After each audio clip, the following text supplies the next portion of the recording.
Blessed One, Shakyamuni Buddha, precious treasury of compassion, bestower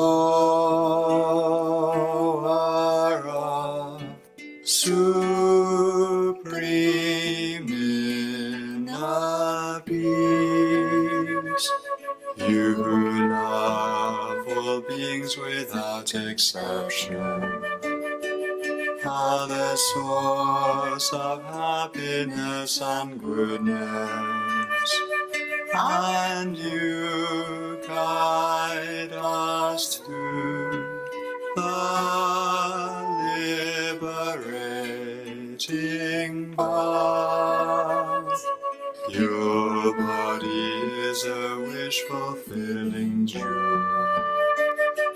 Your speech is supreme purifying nectar, and your mind is refuge for all living beings.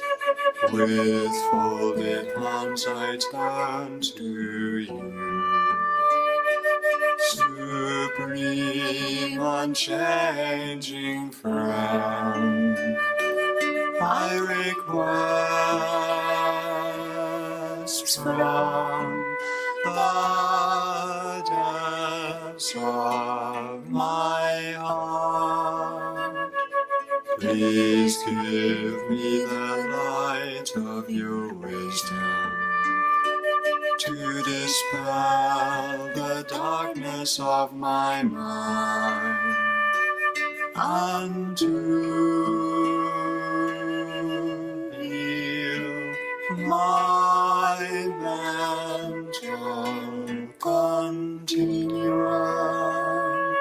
Please nourish me with your goodness, that I in turn may nourish all beings with an unceasing banquet of delight. Through your compassionate intention, your blessings and virtuous deeds, and my strong wish to rely upon you, may all suffering quickly cease, and all happiness and joy be fulfilled, and may holy Dhamma flourish forevermore.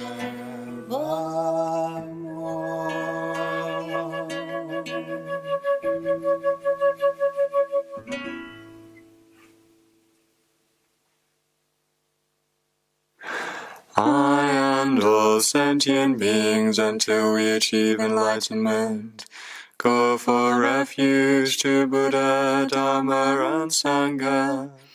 I and all sentient beings, until we achieve enlightenment, go for refuge to Buddha, Dhamma, and Sangha. I and all sentient beings, until we achieve enlightenment, go for refuge to Buddha, Dhamma, and Sangha. Through the virtues I collect by giving and other perfections, may I become a Buddha for the benefit of all. Through the virtues I collect by giving and other perfections, may I become a Buddha for the benefit of all. Through the virtues I collect by giving and other perfections, may I become a Buddha for the benefit of all. May everyone be happy. May everyone be free from misery.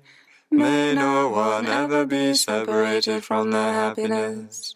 May everyone have equanimity, free from hatred and attachment. In the space before me is the living Buddha Shakyamuni, surrounded by all the Buddhas and Bodhisattvas, like the full moon surrounded by stars. With my body, speech, and mind, humbly I prostrate, and make offerings both set out and imagined. I confess my wrong deeds from all time, and rejoice in the virtues of all. Please stay until samsara ceases, and turn the wheel of Dharma for us. I dedicate all virtues to great enlightenment. The ground sprinkled with perfume and spread with flowers, the great mountain for land, sun and moon, seen as a Buddha land and offered thus. May all beings enjoy such pure lands. I offer without any sense of loss the objects that give rise to my attachment, hatred, and confusion. My friends, enemies, and strangers are bodies and enjoyments. Please accept these and bless me to be released directly from the three poisons. Idam Guru Ratna Mandalakam Niryatayami. The path begins with strong reliance on my kind teacher, source of all good. Oh, bless me with this understanding to follow him with great devotion. This human life with all its freedoms extremely rare, with so much meaning. Oh, bless me with this understanding all day and night to seize its essence. My body like a water bubble decays and dies so very quickly. After death come results of karma, just like the shadow of a body. With this firm knowledge and remembrance, bless me to be extremely cautious, always avoiding harmful actions and gathering abundant virtue. Samsara's pleasures are deceptive, give no contentment, only torment. So please bless me to strive sincerely to gain the bliss of perfect freedom. Oh, bless me so that from this pure thought come mindfulness and greatest caution, to keep as my essential practice the doctrine's root, the Pratimoksha. Just like myself, all my kind mothers are drowning in samsara's ocean. Oh, so that I may soon release them, bless me to train in bodhicitta. But I cannot become a Buddha by this alone, without three ethics. So bless me with the strength to practice the Bodhisattva's ordination, by pacifying my distractions and analyzing perfect meanings. Bless me to quickly gain the union of special insight and quiescence. When I become a pure container through common paths, bless me to enter the essence practice of good fortune, the supreme vehicle Vajrayana. The two attainments both depend on my sacred vows and my commitments. Bless me to understand this clearly and keep them at the cost of my life. By constant practice in 4 sessions, the way explained by holy teachers. Oh, bless me to gain both the stages which are the essence of the Tantras.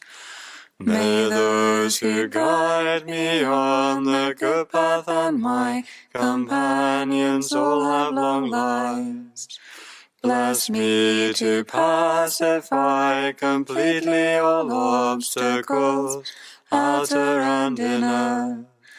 May I always find perfect teachers and take delight in holy Dhamma. Accomplish all grounds and paths swiftly and gain the state of Vajradhara. From the hearts of all the holy beings, streams of light and nectar flow down, granting blessings and purifying.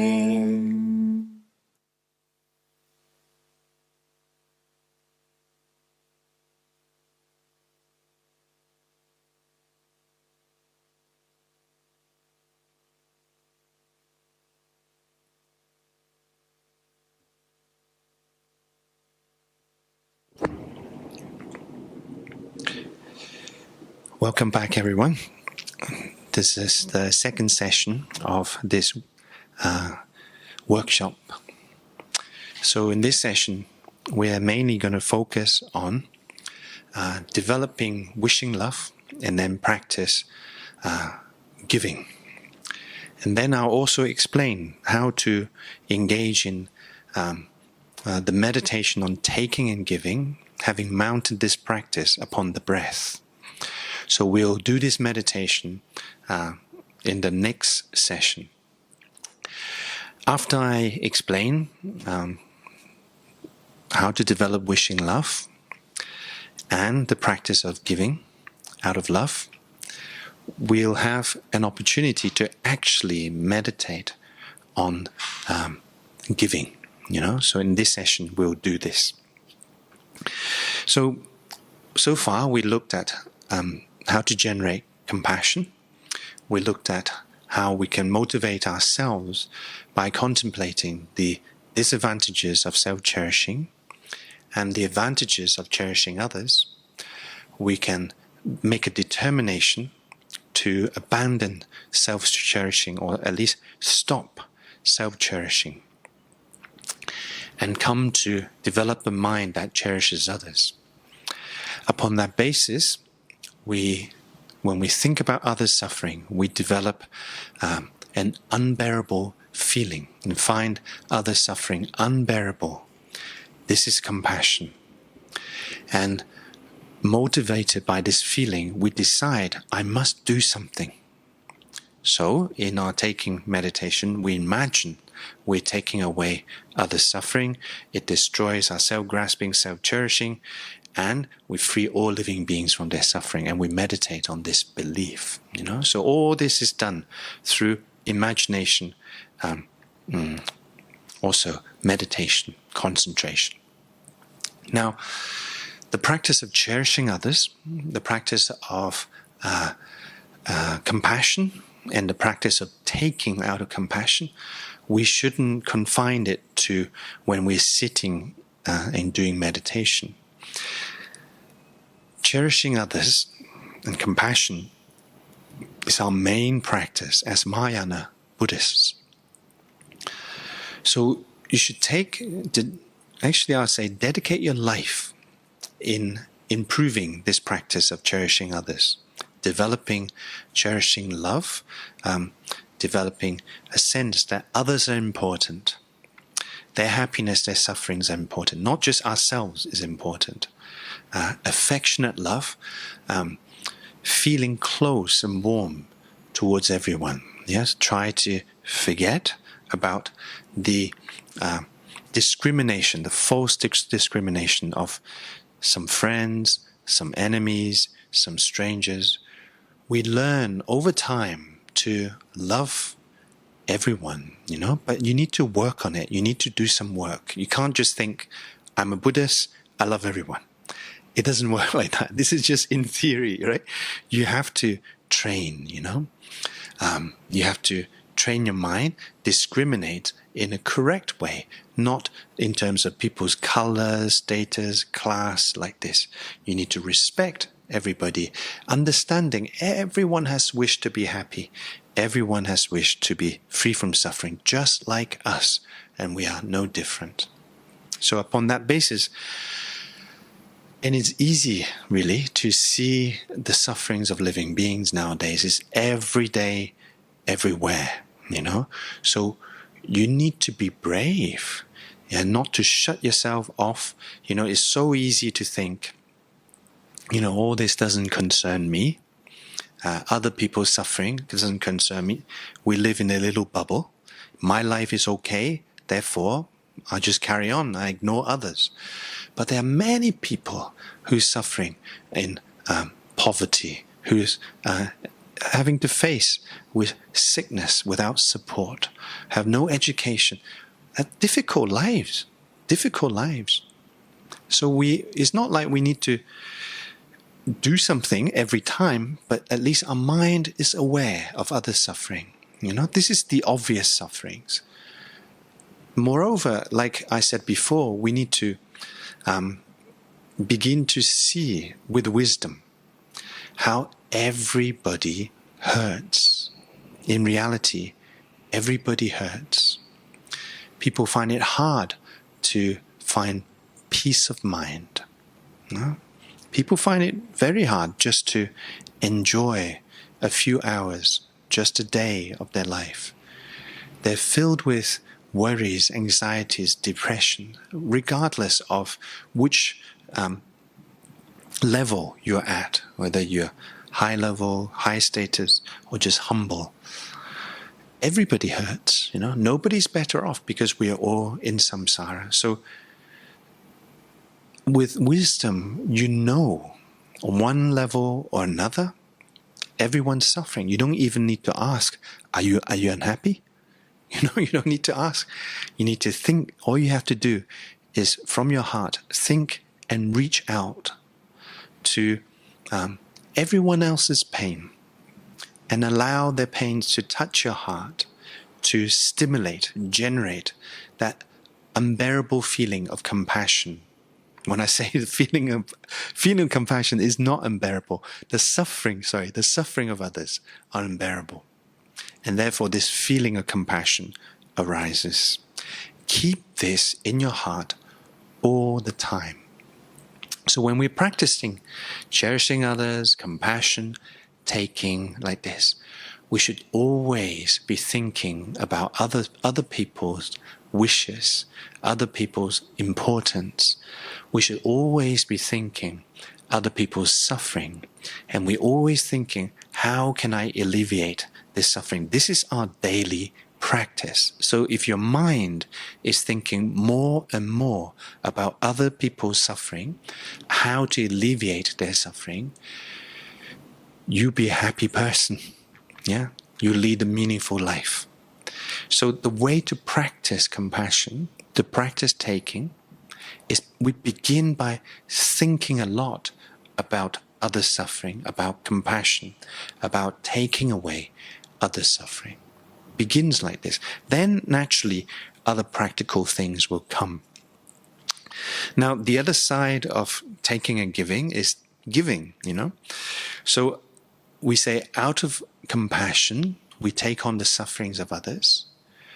Out of love or wishing love, we give pure happiness to others.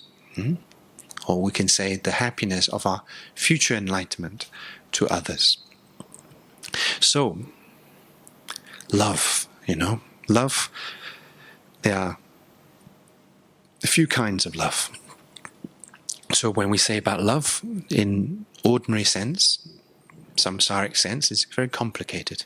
But actually, in Buddhism, very clear, 3 kinds of love. Affectionate love, cherishing love, wishing love. It's very clear, very simple, very beautiful, very pure. And it makes everybody happy if we generate love. So I said before, affectionate love is when we feel close, when we feel connected to each other. And I encourage you to think about just this one reason. Just like others, we want to be happy. Just like ourselves, we want to be happy, want to be free from problems and suffering.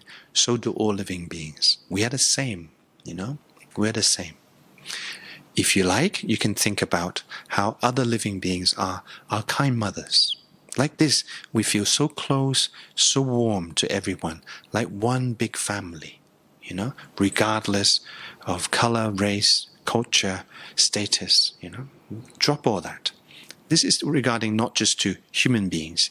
This is with regard to animals, other beings like hell beings, hungry spirits, gods, and so forth. So one big family. Warm, close, affectionate love. Cherishing love. We regard others are precious. Their happiness, their freedom is important. Because I'm only one. Others are countless. They are more important than one of me alone. So we begin to spread our cherishing energy. Previously focus on this one person. Our mind begins to extend out and start cherishing, holding dear and important all living beings. This is cherishing love.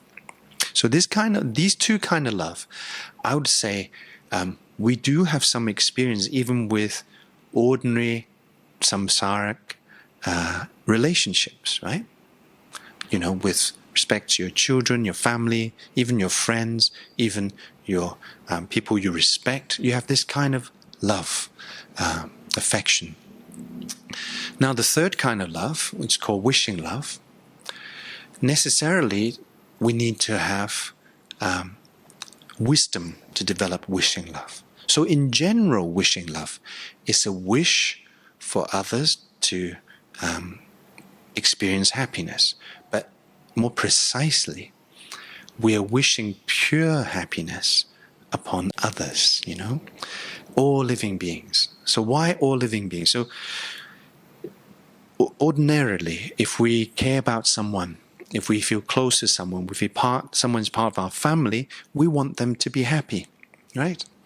So generally, we give them happiness through many different means, taking care of them, buying them stuff, giving them money, giving them education, setting up their lives, giving like material things or physically, Sometimes we give our affection, So, but however, we're looking here, giving not just ordinary happiness, but the pure, lasting happiness of enlightenment.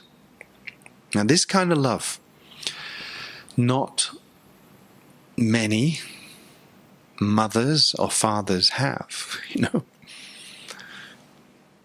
Not naturally anyway, not like suddenly their child is born and then their first wish is the child to become an enlightened being.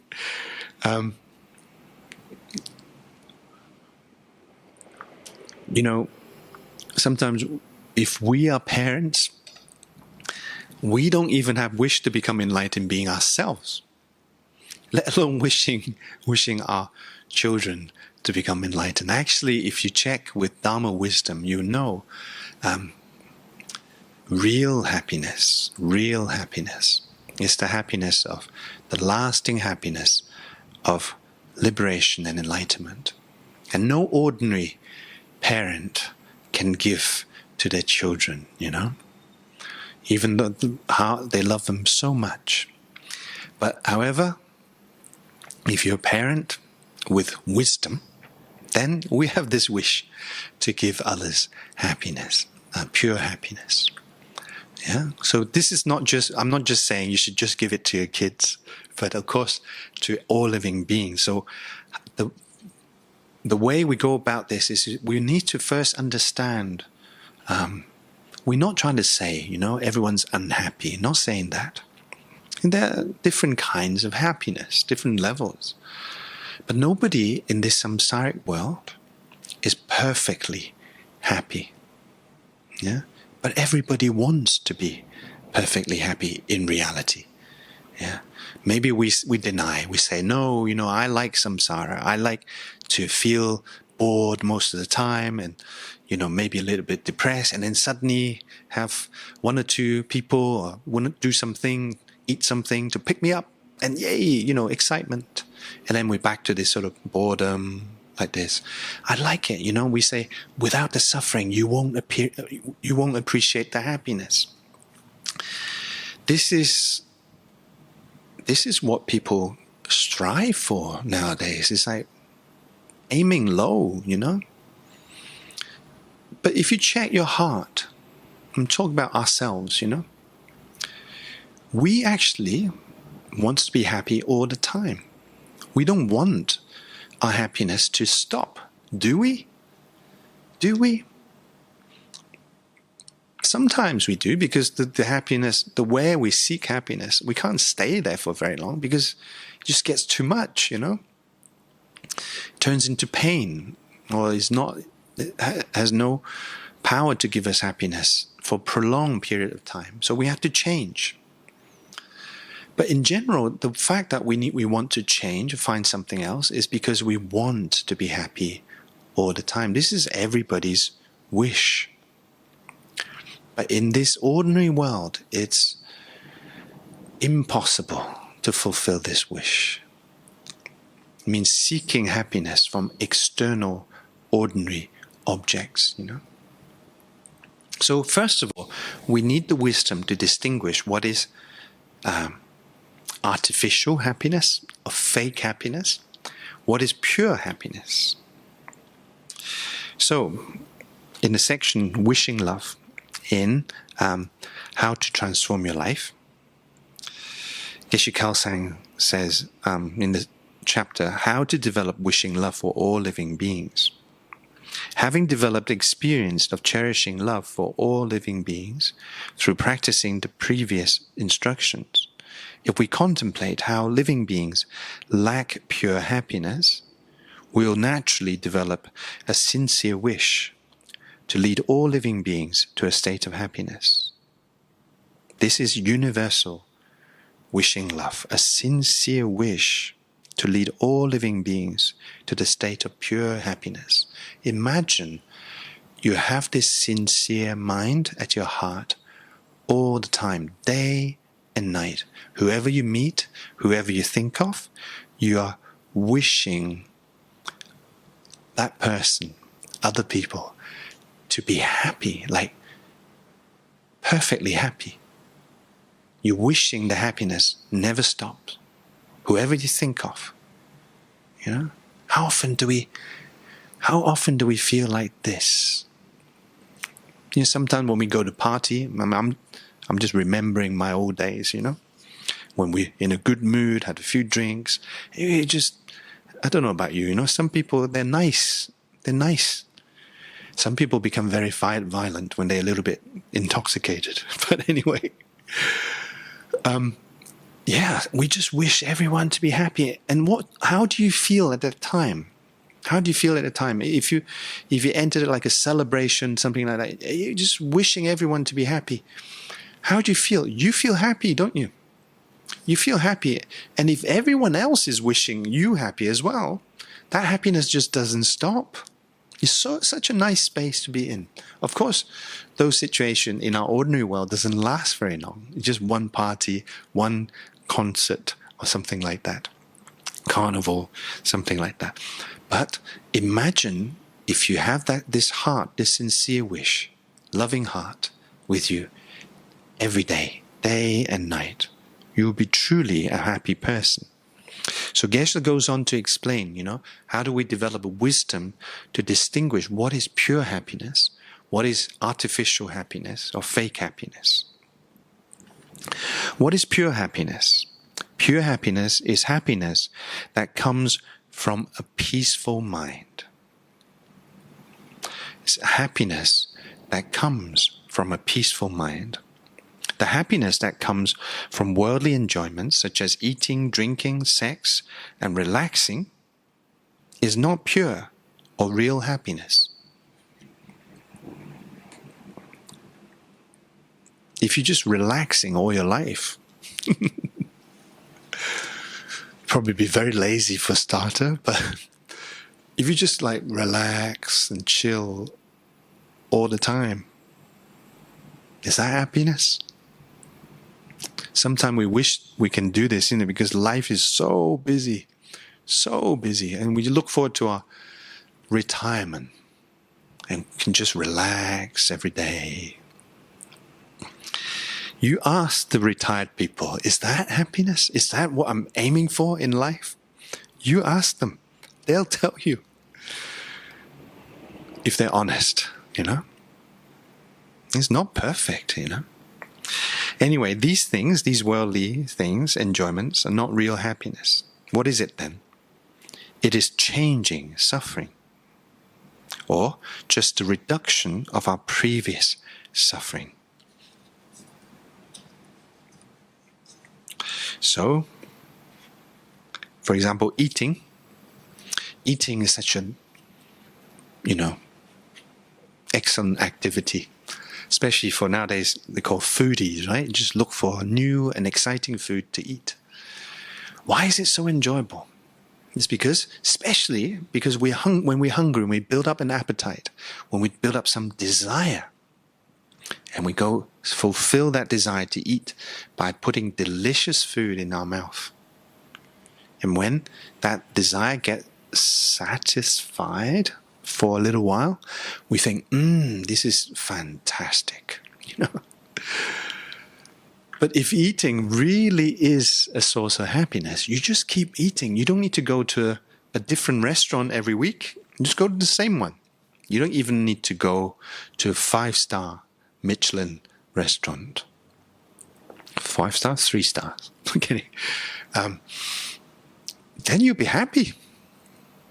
That is not the case, is it? If eating is real happiness, then the more you eat, the more happy you are. In fact, you can see the more you eat, if you keep eating and eating and eating, many problems comes. Drinking, same. This is talking about not just alcohol, Any drinks, they quench your thirst for a little while because it frees you from the suffering of thirst, but then it doesn't last, Sex, relaxation, the same, Through training, we can develop and maintain peace of mind all the time, so we will be happy all the time. Now, through training, here means training in Dharma, spiritual training. When we can maintain or prolong our peaceful mind, peace of mind, inner peace at our heart, longer and longer, we don't need to rely so much on external stimulant for our so-called happiness. We can have it. We'll still eat. We can still drink. We can still have friends and meet up and still relax. But our happiness does not depend upon them. Now, some people go to extreme thinking, in that case, I don't do them at all. Don't do that. If you do that, you get very unhappy. And you're unhappy, you can't practice Dharma, You can't develop spiritually. So best to just have balance, normal and practical life. Meanwhile, learn Dharma and learn to develop inner peace. So Geshe-la goes on to say, not only is worldly pleasure not true happiness, but it also does not last. People devote their lives to acquiring possessions and social standing and building up a home, a family, and a circle of friends. But when they die, they lose everything. All they have worked for suddenly disappears, and they enter the next life alone and empty-handed. They long to form deep and lasting friendships with others, but in samsara, this is impossible. The dearest lovers will eventually be torn apart, and when they meet again in a future life, they will not recognize each other. We may feel that those who have good relationships have fulfilled their ambitions in life and are truly happy. But in reality, their happiness is as fragile as a water bubble. Impermanence spares nothing and no one. In samsara, all our dreams are broken at the end. Yeah, even, especially now, you can see, even if you have a perfect life partner, family, successful career, you are perfectly set up financially, good house, everything all good. Geshe describes all this as like a water, as fragile as a water bubble. How much does it take for the ones that we dearly love to disappear, to die? You look at what's happening in the world right now. All our security, our so-called security, money, stocks and shares, all these things, they're so fragile, right? It looks like, what if there's a war coming? What will happen to our lives then? Everything that we've earned. So don't rely upon these things for happiness. Rather, focus on developing a peaceful mind, happy mind. So Geshe-la explains these worldly pleasures, they are not real happiness, and they don't last. So we begin to have wisdom, seeing these things. So my own happiness, my own worldly happiness, other people's worldly happiness, they don't last. But everybody wants lasting happiness. So nobody is finding. Everyone's searching, nobody's finding. As Buddha says in the Vinaya Sutra, the end of collection is dispersion. The end of rising is falling. The end of meeting is parting. The end of birth is death. The nature of samsara, the cycle of impure life, is suffering. In this impure life, we will never experience pure happiness unless we engage in pure spiritual practice. Buddha compared living in samsara to sitting on top of a pin. No matter how much we try to adjust our position, it is always painful. And no matter how hard we try to adjust and improve our samsaric situation, it will always irritate us and give rise to pain. It means in this ordinary samsaric world, it doesn't matter how good at it you are, how much you try to adjust, how much you try to improve. It's the same problem going round and round over and over and over again. It doesn't matter which regime you follow, which way of life, diet you follow. We can never get it right in samsara. Yeah, you can see, nobody lives a perfect life. So when we're thinking about this, we're not trying to, you need to understand what we're trying to do, we're trying to develop love towards others. We're not trying to ruin other people's happiness, If you, after learning this class, don't go to your family and say, hey, none of us are happy. None of us are truly happy. You're buying all this stuff. Are you happy? No, you don't do that. You don't challenge people until maybe their minds are open and they want to listen to some Dharma teachings, because these teachings could be quite challenging, even towards ourselves. You can check.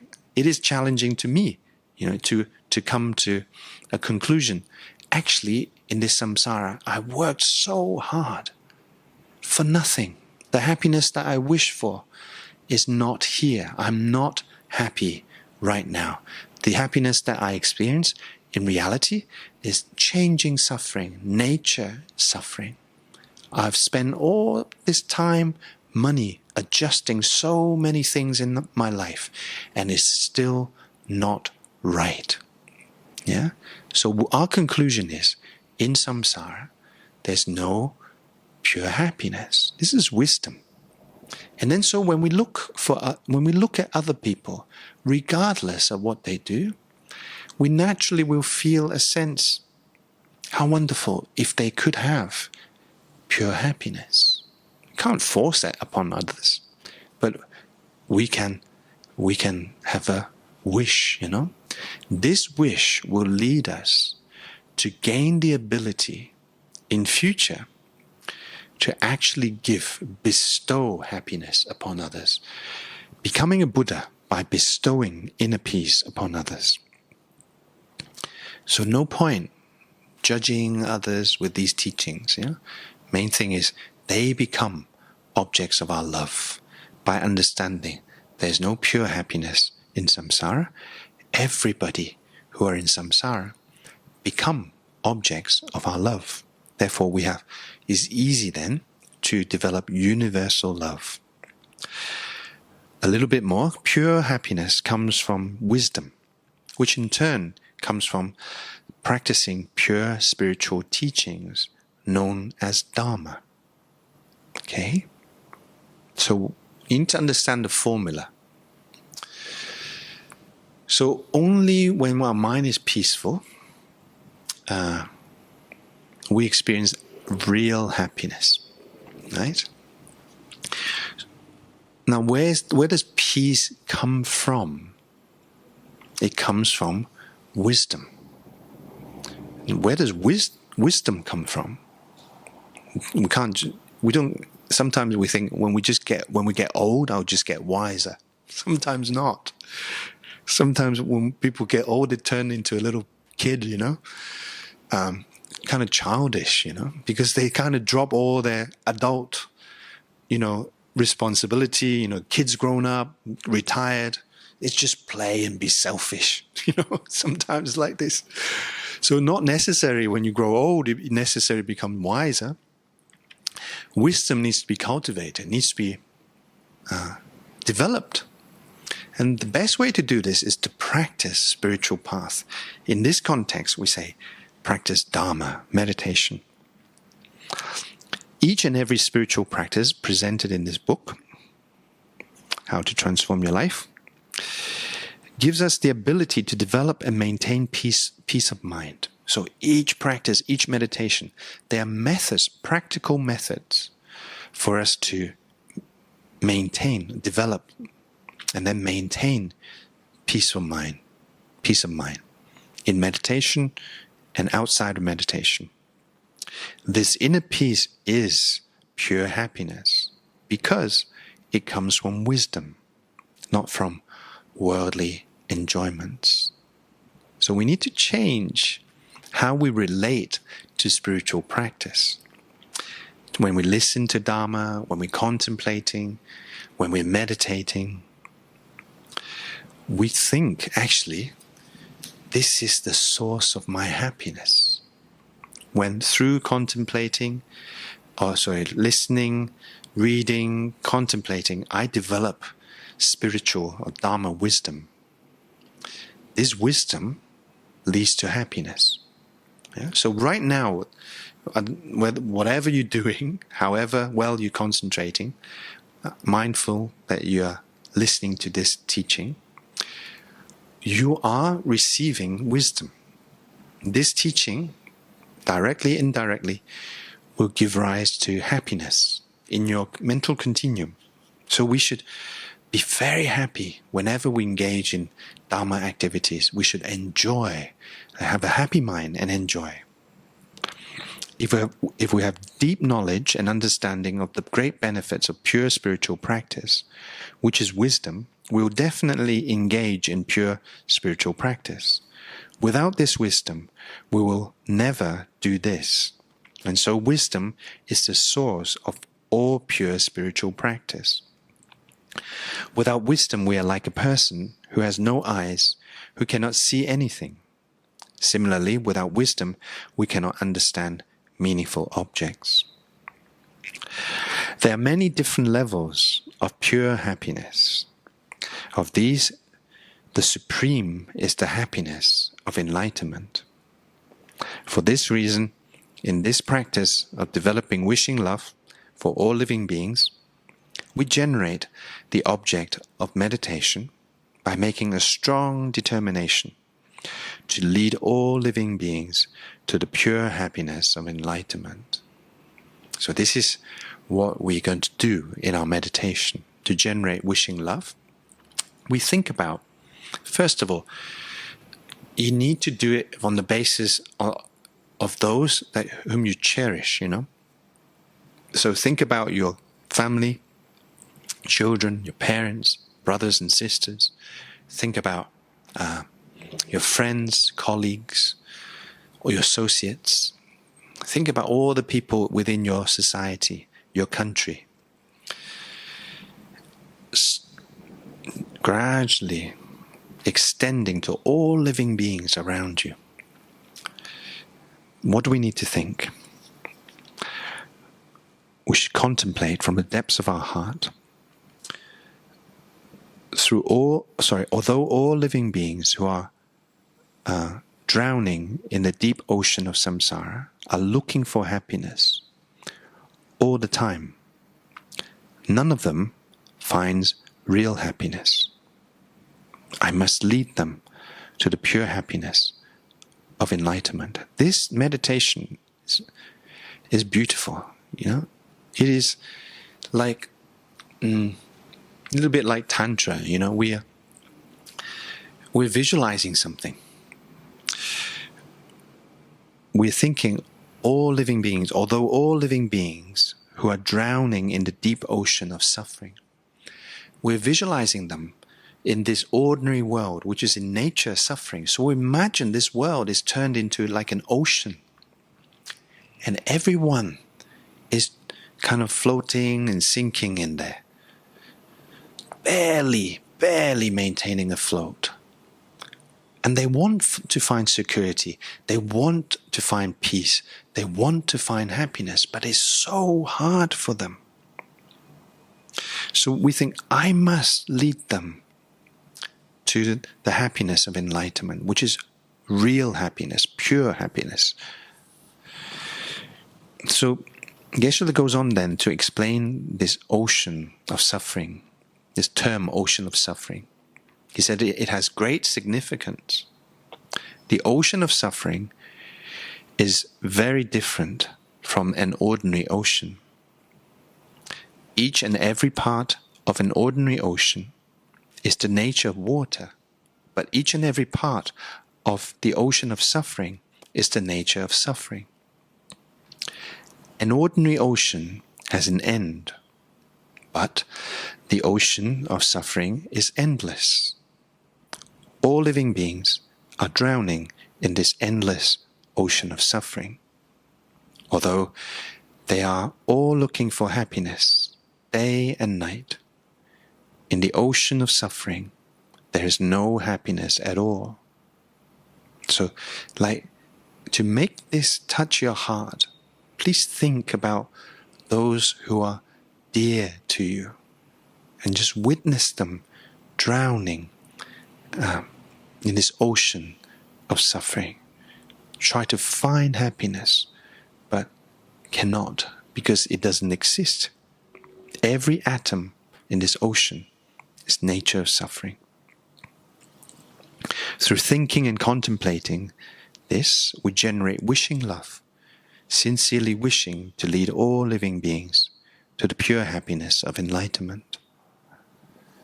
although we normally use the term ocean of samsara, if instead we sometimes use the term ocean of suffering, it will powerfully touch our hearts. So this is what we want. We want this situation, how everyone's trying to find happiness but failing to do so, to touch our heart. It generates a strong wish from our side to bring true happiness to others. Okay, so with this wishing love, we then go on to practice giving, right? So a little bit later in the book, page 201, Geshe-la describes, there's a chapter, Giving by Means of Love. Giving in this context means, with a pure mind of wishing love, giving our own happiness to others through meditation. It's very interesting, you know. This practice is a mental action again. Anyone can do it, whether you're rich, you're poor, you can give your happiness to others. Yeah, again, I like to emphasize, before we start practicing compassion, taking and giving, please make a point of stopping self-cherishing. Because if you don't stop this mind, you're still thinking, I'm more important. When it comes to like giving my happiness to others, no, it's mine. Why should I share it? Many good reasons to do it. If you share, if you give, in reality, our mind of happiness is limitless. You know, the fact that you think your happiness is limited, you don't want to give it away, because you're looking for ordinary, contaminated happiness, like artificial or fake happiness, that are only temporary, short-lived. Of course, because of that, you want to keep it to yourself. All you want is this short-lived, artificial happiness. Real happiness of enlightenment. It's the nature of our mind. You know? Nature of our mind, inner peace. Nature of our mind is compassion, love. And like Buddha says, within the hearts of even the most evil person, all living beings, they're limitless love, limitless compassion, limitless wisdom. From wisdom comes inner peace. If it's limitless wisdom comes limitless inner peace. Inner peace comes limitless happiness. So it's only natural that we give our happiness away, because it's limitless, you know. Okay. So in general, in a cycle of impure life, samsara, there's no real happiness at all. As mentioned previously, the happiness that we normally experience through eating, drinking, sex, and so forth is not real happiness, but merely a reduction of previous problem or dissatisfaction. So we can think like this. So then what do we can meditate? Yeah, we should understand and believe our continuously residing body, our very subtle body, is the real wish-fulfilling jewel. Our continual residing body, which is actually our very subtle wind, very subtle energy wind, here at our heart center, is our actual body. It is this body that goes, when we die, when this body dies, this body, this very subtle wind that supports our very subtle mind, goes from this body to the body of next life. So we can say it is our actual body. So this is a little bit like tantric, Buddhist tantric teachings, mixed into sutra practice, open for everyone to practice. So let's think this. We imagine, we understand, believe our continuously residing body, our very subtle body, is the real wish-fulfilling jewel. It is our Buddha nature through which the wishes of ourselves and all other living beings will be fulfilled. All right? And is limitless. We then think, all living beings wish to be happy all the time. Yeah, so it's a fact. But they do not know how to do this. They never experience real happiness because out of ignorance, they destroy their own happiness by developing delusions such as anger and performing non-virtuous actions. How wonderful it would be if all living beings experienced the pure and everlasting happiness of enlightenment. May they experience this happiness. So imagine like wishing it upon your loved ones, your family, and then to everyone, all living beings. Then you take the responsibility. I will now give my own future happiness of enlightenment to each and every living being. So this is like a real courageous mind, a mind that's doing something, you know. I'm not saying we're giving money, giving material things. Here, we're meditating, using our mental action, developing this wish to give the happiness of enlightenment to everyone. Then what do? Thinking in this way, we imagine that from our continuously residing body at our heart, we emanate infinite rays of light, radiating light from our heart, which reach all living beings of the 6 realms.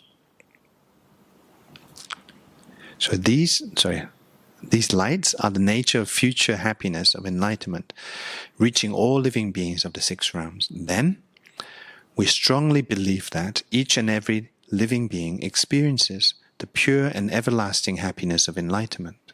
We meditate on this belief single-pointedly for as long as possible.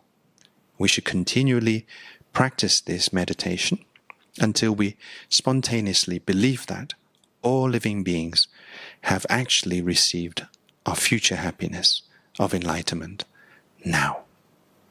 Okay? So this is the meditation we're going to do. So I'm going to guide you in this meditation. And then after the break, we come back. Then I'll explain and guide the meditation on mounting the practice of taking and giving upon the breath, okay, which is very straightforward. If we have spent effort of developing mind of cherishing others, compassion, practice taking, and here practicing giving out of love, then the practice of mounting taking and giving upon the breath is very straightforward. Okay, so let's begin this meditation. So first we need to generate wishing love, and primarily we can generate this mind by contemplating the ocean of suffering that everyone is in.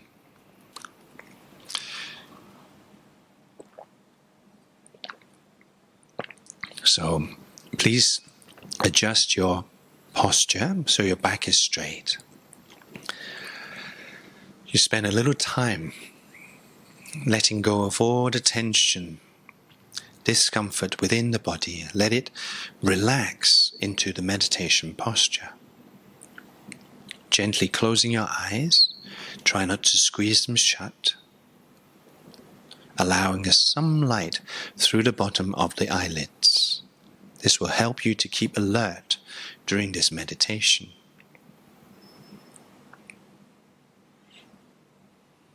We turn our attention inwards. We stop paying attention to external objects.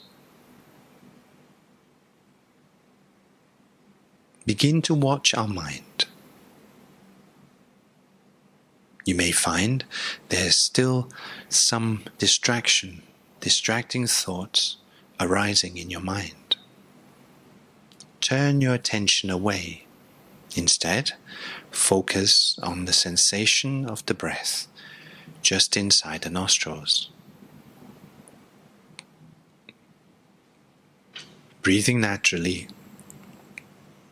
simply become aware of this feeling of the air moving in and out as you breathe. Focus all your attention there.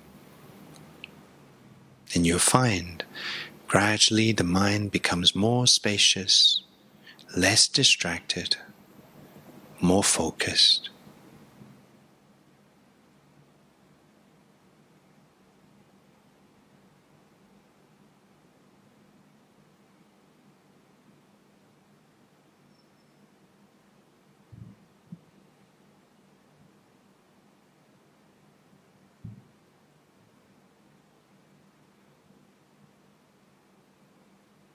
We begin by imagining we are surrounded by all living beings. You can position those whom you love and care about, your friends, your family, your other associates in your life, being nearest to you.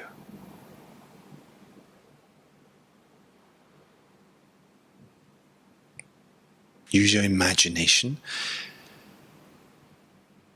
Try to see how all living beings reaching to the ends of space is surrounding you. There are so many.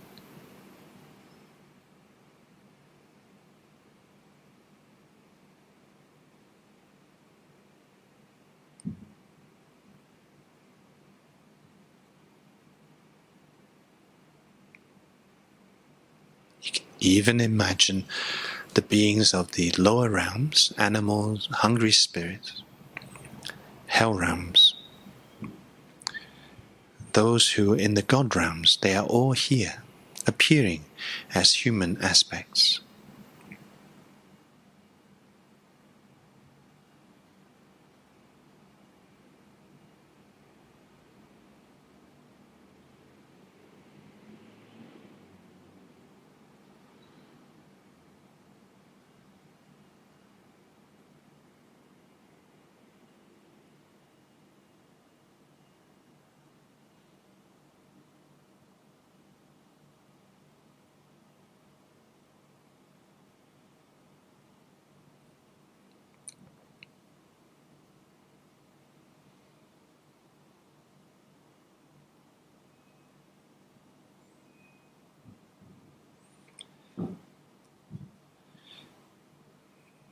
Now remembering that determination to stop our self-cherishing, thinking I'm only one, all these living beings are countless.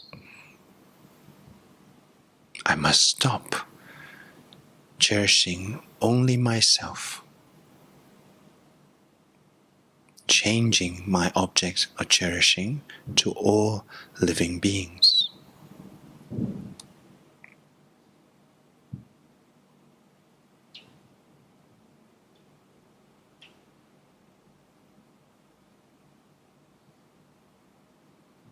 Cherishing every one of them. We think from the depths of our heart, although all living beings who are drowning in the deep ocean of suffering are looking for happiness all the time, none of them finds real happiness.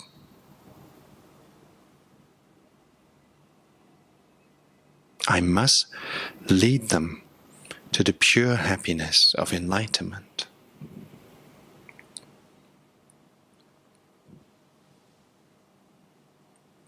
So please visualize this vast and boundless ocean of suffering, this ordinary, impure world of samsara, appearing as an ocean of suffering. And all living beings are drowning in it.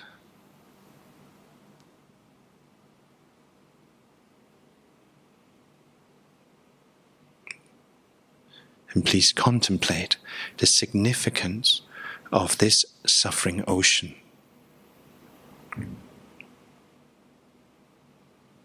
The ocean of suffering is very different from an ordinary ocean. Each and every part of an ordinary ocean is the nature of water. but each and every part of the ocean of suffering is the nature of suffering.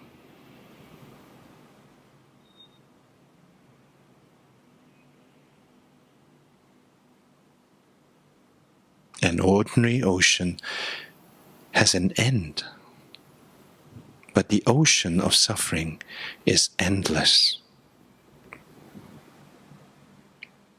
All living beings are drowning in this endless ocean of suffering.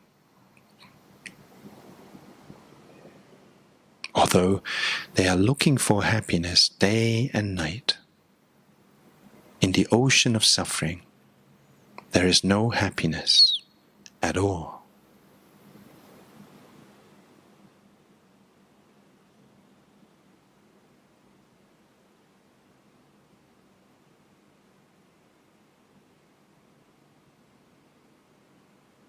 Through thinking and contemplating this, we generate wishing love,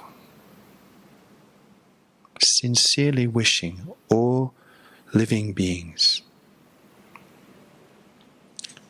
to experience the pure happiness of enlightenment.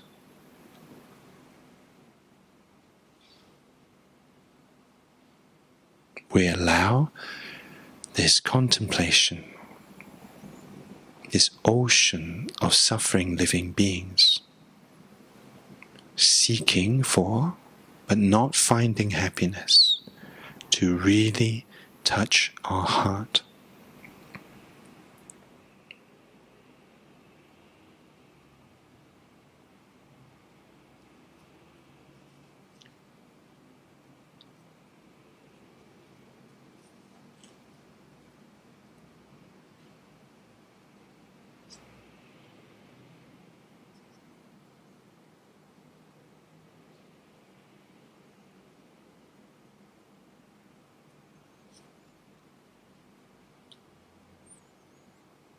We think how wonderful it would be if all these living beings experience the pure and everlasting happiness of enlightenment.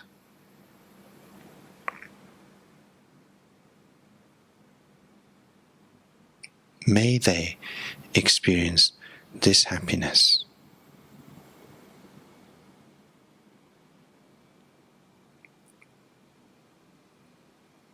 I will now give my own future happiness of enlightenment to each and every living being.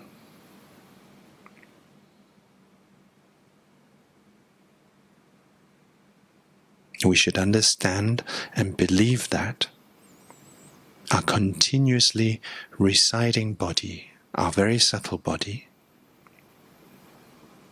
is the real wish-fulfilling jewel. It is our Buddha nature, through which the wishes of ourselves and all living beings will be fulfilled. And this very subtle body, this wish-fulfilling jewel, resides at our heart center.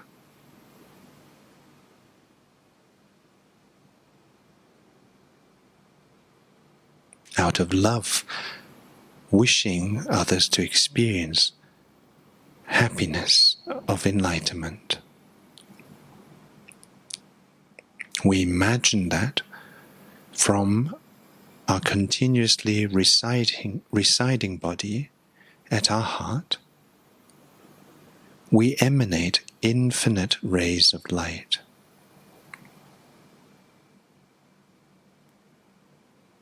Which are in nature our future, limitless happiness of enlightenment.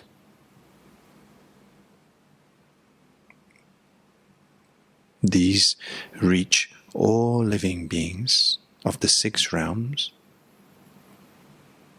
You can in particular focus on those people whom you cherish, those who are in your life. And we strongly believe that each and every living being experiences the pure and everlasting happiness of enlightenment.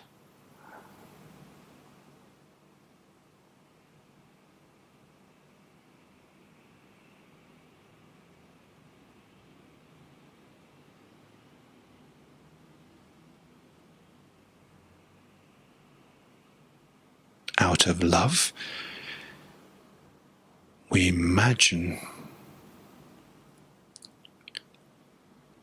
we emanate infinite rays of light from our heart. This light, these light rays are the nature of our future happiness of enlightenment, reaching all living beings of the six realms. And we strongly believe that each and every living being experiences the pure and everlasting happiness of enlightenment. Meditate on this belief single-pointedly for as long as possible.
Now we can conclude with the dedication prayer.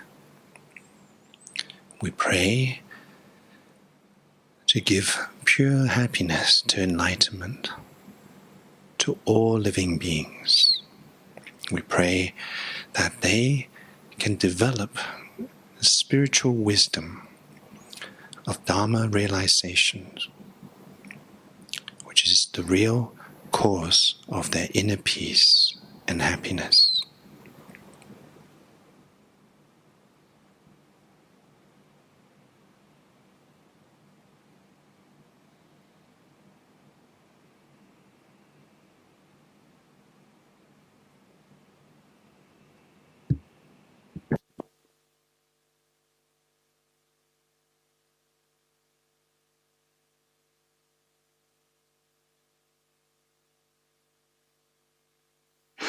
Through the virtues I have collected, by practicing the stages of the path, may all living beings find the opportunity to practice in the same way.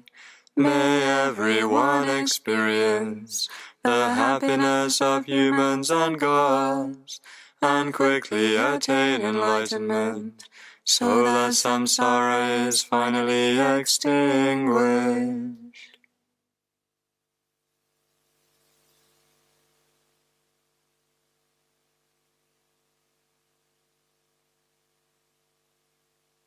So that the tradition of Kelsang, the King of the Dharma, may flourish.